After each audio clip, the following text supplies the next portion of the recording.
آج کی اس ویڈیو میں ہم بات کریں گے کہ اگر شوہر کسی نامحرم سے تعلق رکھتا ہے تو بیوی کو کیا کرنا چاہیے۔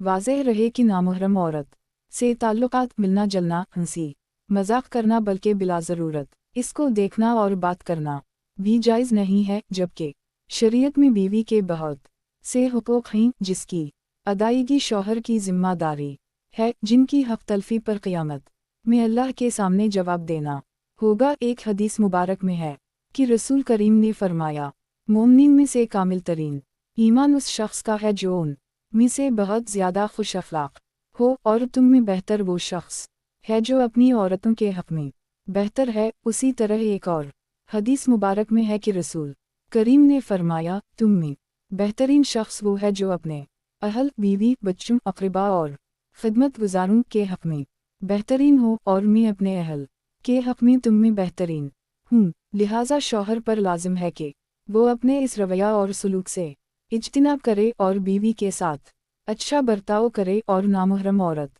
سے تعلقات ختم کر کے توبہ واستغفار کرے۔ نیز بیوی کو بھی چاہیے کہ وہ حکمت و بصیرت کے ساتھ شوہر کو سمجھائے، اس کے حقوق کا خیال رکھے، اس کی خدمت کرتی رہے اور اس کے لیے بنے سنرے ہر جائز امور میں شوہر کی اطاعت و فرمان برداری کرے، اور اس کے ساتھ اللہ تعالیٰ سے دعائیں بھی کرتی رہے۔ الغرض جس حد تک ہو سکے نباہ کی پوری کوشش کرتی رہے۔ تاہم جب کی صورت مسئولہ میں شوہر اپنے کیے پر نادم اور شرمسار ہے اور معافی بھی مانگ رہا ہے، تو بیوی کو چاہیے کہ اسے معاف کر دے اور اس کی بات پر اعتماد کرے، کیونکہ دلوں کا حال صرف اللہ رب العزت کی ذات جانتا ہے، ہم صرف ظاہر کے مکلف ہے۔ لہٰذا شکوک و شبہات سے اجتناب کرنا چاہیے تاکہ نکاح کا معزز رشتہ برقرار رہے اور طلاق کی نوبت نہ آئے۔ اس لیے کہ حدیث شریف میں ہے کہ حلال کاموں میں اللہ رب العزت کے نزدیک سب سے زیادہ مبغوض چیز طلاق ہے۔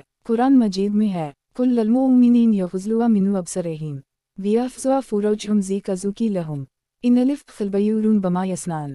النور 30۔ ترجمہ، آپ مومن مردوں سے فرما دیں کہ وہ اپنی نگاہیں نیچی رکھا کریں اور اپنی شرمگاہوں کی حفاظت کیا کریں، یہ ان کے لیے بڑی پاکیزہ بات ہے۔ بے شک اللہ ان کاموں سے خوب